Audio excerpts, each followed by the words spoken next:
बिस्मिल्लाहिर्रहमानिर्रहीम, अस्सलाम वालेकुम, वेलकम टू माय चैनल। आज की जो मेरी वीडियो है वो फेडरल लेवल पे आई हुई टीचिंग जॉब्स के हवाले से है। तो फेडरल लेवल के ऊपर टीचिंग की काफ़ी ज़्यादा जॉब्स आई हुई हैं, इनको डिस्कस कर लेते हैं कि इन पे अप्लाई कैसे करना है, कौन कौन सी जॉब्स हैं, इनके लिए कौन कौन सी डिग्रीज़ चाहिए, किस किस सब्जेक्ट की जॉब है, इनका टेस्ट का जो है सिलेबस क्या होगा। इस तमाम की तफसील हम आपको इस वीडियो में बताएंगे, तो वीडियो को एंड तक देखिएगा। तो ये आप लोग देख रहे हैं ऐड आप लोगों की स्क्रीन के ऊपर शो हो रहा है। ये सबसे पहले ये बात नोट कर लें कि ये रेगुलर पोस्ट हैं, ये कॉन्ट्रैक्ट पे या टेम्परेरी पोस्ट नहीं है, ये आपकी रेगुलर जॉब्स हैं, ठीक है। और इसके अलावा इनकी जो पोस्टिंग होगी वो इस्लामाबाद ही होगी, मतलब आपकी जो पूरी सर्विस होगी वो आपकी इस्लामाबाद में ही होगी, क्योंकि ये फेडरल लेवल की जॉब है। लेकिन इसमें अप्लाई आप पूरे पाकिस्तान से कर सकते हैं। तो शुरू करते हैं। एलिमेंट्री स्कूल टीचर की ये जॉब है EST की, मेल के लिए। इसका जो स्केल है वो 14 है, और इसके लिए जो है नंबर ऑफ़ वैकेंसीज़ इंग्लिश की जो है 5 हैं, और इसके अलावा जो है मैथ कंप्यूटर साइंस की भी 5 है, फ़िज़िक्स की 3, केमिस्ट्री 3, उर्दू 3, इस्लामियात की 3, यानी टोटल 27 पोस्ट हैं, ठीक है। इसके लिए जो है इस्लामाबाद से है 16 है इसकी जो नंबर ऑफ़ वैकेंसीज़ है। पंजाब की 5 हैं, सिंध रूरल अर्बन की, KP की, आज़ाद कश्मीर, यानी आप पूरे पाकिस्तान से इस पे अप्लाई कर सकते हैं, आपके लिए अपॉर्चुनिटी है। इसके लिए जो डिग्री चाहिए वो आपकी second class grade C 4 year bachelor degree चाहिए या इसके इक्विवेलेंट चाहिए। यानी अगर आपने मास्टर्स किया हुआ है, BA के बाद जो मास्टर किया जाता है 2 सालों वाला, वो किया हुआ है, या आपने BS किया हुआ है, मतलब इन शॉर्ट कि अगर आपकी 16 ईयर एजुकेशन है तो आप इस पर अप्लाई कर सकते हैं, आप एलिजिबल हैं, ठीक है। और आपका जो सब्जेक्ट है वो इनमें से किसी सब्जेक्ट में होना चाहिए, जो मैंने बताया इंग्लिश, मैथ, कंप्यूटर साइंस। तो किसी सब्जेक्ट में भी आपने मास्टर्स किया हुआ है तो आप इस पर अप्लाई कर सकते हैं। इसके लिए एज लिमिट जो 18 से 25 साल तक है, लेकिन 5 साल की इसके अंदर जो है रिलैक्सेशन भी शामिल है, यानी 30 साल तक आप इस जॉब पे अप्लाई कर सकते हैं, ठीक है। जो दूसरी है फीमेल के लिए जॉब, तो उसके लिए भी नंबर ऑफ़ वैकेंसीज ज़रा डिफरेंट हैं। इंग्लिश की 10 हैं, मैथ की 10 हैं, कंप्यूटर साइंस की इसी सब की ऑलमोस्ट 10 है, उर्दू की 7 हैं, इस्लामियात की भी 7 हैं, ये 64 है। फीमेल के लिए इसमें ज़्यादा अपॉर्चुनिटी है क्योंकि नंबर ऑफ़ पोस्ट ज़्यादा हैं, ठीक है। तो यानी 91 इनकी है number of post total teaching jobs की। और इसके अंदर भी इसी तरह से आप पंजाब, KP के, सिंध और बलूचिस्तान, एक्सवाटा से आप जो है अप्लाई कर सकते हैं पूरे पाकिस्तान से। सेम इसके लिए रिक्वायरमेंट है आपकी जो डिग्री है, मास्टर्स हो या बैचलर हो। तो इसके अलावा इसकी एज लिमिट की जो है एज लिमिट भी सेम है, 18 से 25 पास 5 ईयर एज रिलैक्सेशन, ठीक है। अप्लाई इस पर आपने सिर्फ ऑनलाइन अप्लाई करना है, आपने इसके कोई डॉक्यूमेंट सेंड नहीं करने, कोई आपने कोरियर वगैरह नहीं करवाना। आपने वेबसाइट www.tech.fpic पे जाके ये जो वेबसाइट लिखी हुई है इसके ऊपर आपने ये फॉर्म फिल करना है और अप्लाई।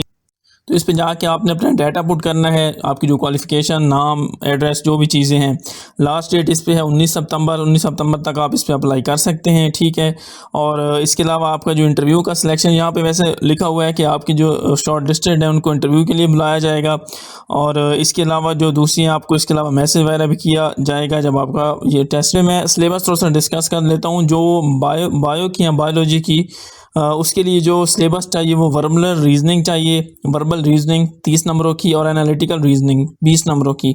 इसके अलावा जो है बायोलॉजी से रिलेटेड जितना भी आपका है आपने सारा कुछ ही पढ़ना है। यहाँ पे वैसे उन्होंने सेग्रीगेशन की हुई है कि सेल बायोलॉजी, मॉलिक्यूलर बायोलॉजी, मतलब यहाँ पे उन्होंने चीज़ें दी हुई हैं, लेकिन इसमें आपने तकरीबन अपना जो भी बायो का डाटा है आपने अपना सारा ही पढ़ना है। इसी तरह से केमिस्ट्री के अंदर भी वर्बल रीजनिंग है 30 नंबरों की, एनालिटिकल रीजनिंग 20 नंबरों की है, एटॉमिक स्ट्रक्चर है, केमिकल बॉन्डिंग है 4 नंबरों की, और इसके अलावा स्टेट ऑफ मैटर है। इसके अंदर भी आपको सारी चीज़ें जो है केमिस्ट्री की पढ़नी पड़ेंगी, ठीक है। मतलब आपकी जो भी डिग्री है आपने उससे रिलेटेड आपको नाउ हाउ होना चाहिए, आपको अच्छा खासा उसका नॉलेज होना चाहिए। लेकिन जो ज़्यादा पोर्शन है वो 50 नंबरों का है एनालिटिकल और वर्बल रीजनिंग का, ठीक है। वो भी मैं आपको बता देता हूँ क्या चीज़ है।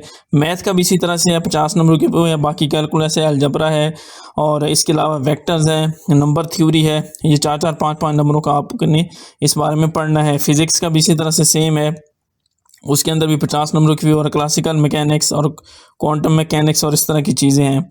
और इसके अलावा जो दूसरी चीज़ है जी कंप्यूटर साइंस, उसके अंदर भी प्रोग्रामिंग फंडामेंटल्स हैं। इसके अलावा ऑब्जेक्ट ओरिएंटेड जो है इस तरह की चीज़ें हैं, डाटा स्ट्रक्चर है। और तो ये सारी चीज़ें आपने 2-2, 4-4 नंबरों की पढ़ के जानी है, इसका आपको नॉलेज होना चाहिए, ठीक है। इंग्लिश के अंदर आपका 50 नंबरों का वो है। और इसके अलावा जो है आपकी दूसरी जो है ड्रामा या पोइट्री या पोइट्स से इससे रिलेटेड डाटा होना चाहिए। उर्दू का यहाँ पे मेंशन नहीं है, लेकिन उर्दू का भी सेम ही है कि आपने उर्दू से रिलेटेड सारा कुछ पढ़ के जाना है। मतलब इसके अंदर ये कि 50 नंबर जो है वो तो आपकी इन 2 चीज़ों से कवर हो जाएंगे, लेकिन बाकी आपको अपने सब्जेक्ट पे ग्रिप होनी चाहिए। इन शॉर्ट में अगर आपको बताऊं, जो 50 नंबर आपको आएंगे यहाँ पे उन्होंने वैसे बता दिया कि आपने जो जो पढ़ के आना है, लेकिन इसके अंदर सारी चीज़ें यहाँ आ जाती हैं, आपका पूरा सब्जेक्ट ही आ जाता है। तो बेहतर है कि आप अपने सब्जेक्ट पे ग्रिप जो भी है, जो भी आपका सब्जेक्ट है उस पर आपको ग्रिप होनी चाहिए, ठीक है। और जो एनालिटिकल रीजनिंग और वर्बल रीजनिंग है, ये अगर आपने पढ़नी हो तो NTS के जो पास पेपर हैं उनके हर पेपर में ये चीज़ें पूछी जाती हैं, चाहे जिस भी पोस्ट का हो। उसके अंदर समटाइम्स मैथ के भी क्वेश्चन आ जाते हैं, सिचुएशन बेस्ड क्वेश्चन आ जाते हैं, और उसके अंदर सिचुएशन बेस्ड क्वेश्चन अक्सर पूछे जाते हैं एनालिटिकल रीजनिंग के अंदर, वर्बल रीजनिंग के अंदर। तो आप ज़्यादातर वो टाइम कंज्यूमिंग पे होते हैं, मतलब एक सीक्वेंस में होते हैं, एक सीरियल होती है, तो उस हिसाब से जो होता है उसको हल करना होता है, यानी ये टाइम टेकिंग क्वेश्चन है। तो ये इसका सिलेबस था, अप्लाई करने का भी मैंने आपको बता दिया है, और ये बहुत अच्छी अपॉर्चुनिटी है, इस पर ज़रूर अप्लाई करें। इसके अलावा अगर आपको कोई क्वेश्चन हो तो आप कमेंट करके पूछ सकते हैं। ये वीडियो आपको अच्छी लगी हो तो उसको लाइक कीजिएगा, चैनल को सब्सक्राइब कीजिएगा। अगर आप किसी भी जॉब की तैयारी कर रहे हैं या आपको किसी भी जॉब की इन्फॉर्मेशन चाहिए तो आप हमारे चैनल को ज़रूर विज़िट करें। इस पर आपको हर तरह की मालूमात भी मिलेगी, पास पेपर भी मिलेंगे और हर जॉब के मुतल्लिक डाटा भी मिलेगा। थैंक यू, अल्लाह हाफिज़।